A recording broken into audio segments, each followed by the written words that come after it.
Hey there. Ready to dive into some seriously mind-bending ideas? I'm in. Sounds intriguing. We're going to be talking about AI, the universe, what it all means for us humans, especially after experiencing loss. That's quite a combination. I'm interested to see where this goes. We're diving into a conversation between AI expert Max Tegmark and Lex Fridman from the very first episode of the Lex Fridman podcast. Wow, going way back. Yeah, it's a bit of a blast from the past. So what's on the agenda for this deep dive? Well, they start off tackling a question that's both ancient and, with AI emerging, increasingly relevant.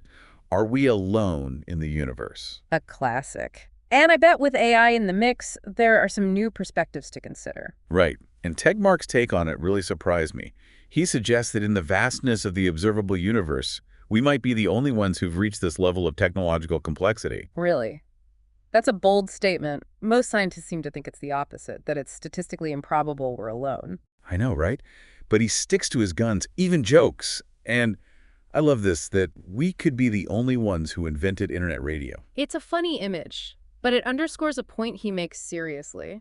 If advanced intelligence is rare, that puts a huge responsibility on humanity. We become, in a sense, caretakers for consciousness itself. It's a heavy thought. It really is, especially paired with the idea that we might be on the verge of creating another form of advanced intelligence AI. Exactly. Tegmark argues that instead of waiting for ET to phone home, we're going to create alien intelligence right here on Earth.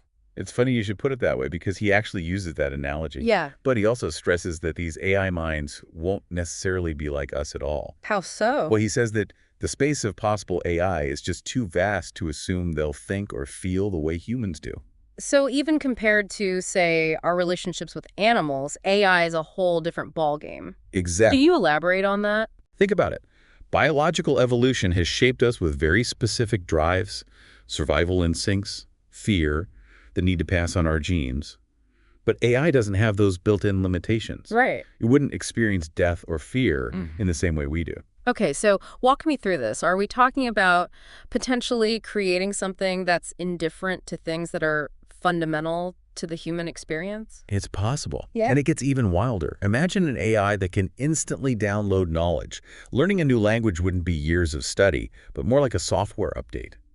How would we even approach education, creativity, or personal growth if AI can just download expertise? I see what you mean. Our human experience is so bound to the limitations of our biology and our learning process. It's making me think about the value we place on our struggles, you know? In the podcast, Fridman talks about that Microsoft commercial where a mom uses AI to write a heartfelt letter to her daughter.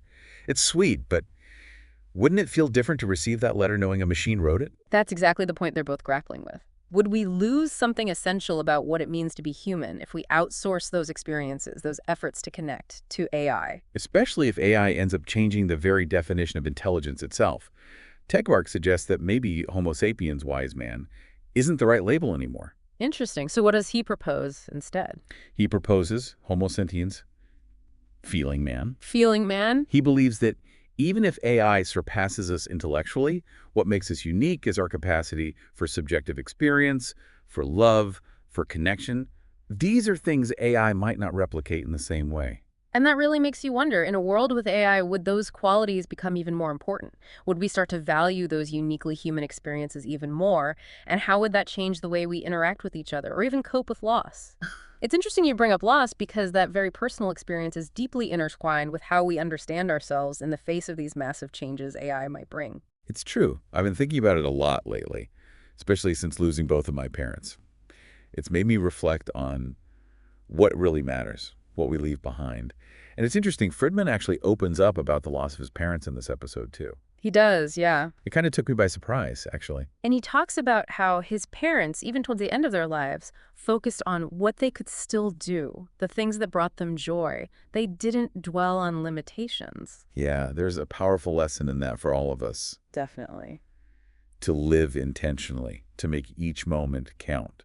It makes you think about the legacy we create, not just in the material sense, but in the impact we have on others. And that's where I find Tegmark's idea of life as an information pattern so fascinating. It's a beautiful concept. I mean, how does he even describe it? He compares it to a wave in the ocean. The water molecules are constantly changing, but the wave itself persists, a pattern moving through the water. Our thoughts, our values, our experiences, they're like ripples spreading out, leaving their mark on the world. So we're not just physical beings, but these waves of information influencing and shaping the world around us. It's both humbling and empowering at the same time. Absolutely. And when you think about AI in this context, it adds another layer of complexity. If we're creating machines that can learn and adapt, what will they inherit from us? Yeah. Our values, our biases, our capacity for love and connection, or will they develop their own unique ripples? It makes you wonder, with AI, are we talking about a continuation of human consciousness in some form, Yeah. or something else entirely? It's a question we can't answer definitively yet, but it's a question worth pondering. And I think that's what makes this conversation so impactful. It connects these grand ideas about AI and the universe with the very personal experience of loss, of grappling with what truly matters in our limited time here. You know, it's like that quote Fridman's dad lived by, follow your own path and let the people talk. Mm-hmm. It speaks to the power of intentionality, Right. of focusing on what matters to you, even amidst the unknown. It resonates even more knowing he faced immense challenges in his life and yet never lost sight of what mattered. It's a good reminder for all of us, I think. Yeah. We can get so caught up in the day-to-day, the anxieties of what AI might mean for the future, that we forget the power we have in the present. Yeah. To choose our path, to make a difference. To create those ripples, those waves of information that carry meaning. Exactly. And, you know, that actually brings me a sense of comfort when I think about my parents, about the legacy they left behind. Mm-hmm.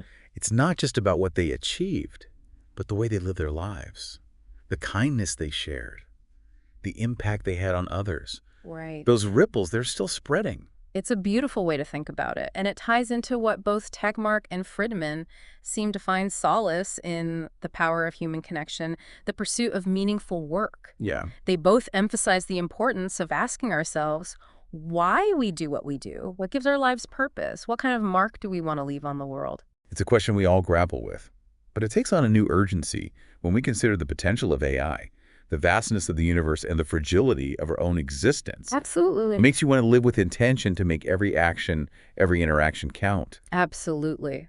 And that's what makes this conversation so profoundly relevant for all of us, regardless of our background with AI. It's a call to embrace our humanity, our capacity for love, for connection, for wonder. It's a reminder that even as we explore the unknown, even as we face loss and uncertainty, there's a timeless beauty in simply being human and experiencing life in all its messy, complicated glory. So as we wrap up this deep dive, I'm left with this thought. What kind of ripples will you create? What will your information wave look like? It's something to ponder as you navigate your own journey, as you face your own challenges, and as you strive to create a life filled with meaning and purpose. Thanks for joining me on this deep dive. Until next time, keep asking questions, keep exploring, and keep those information waves flowing.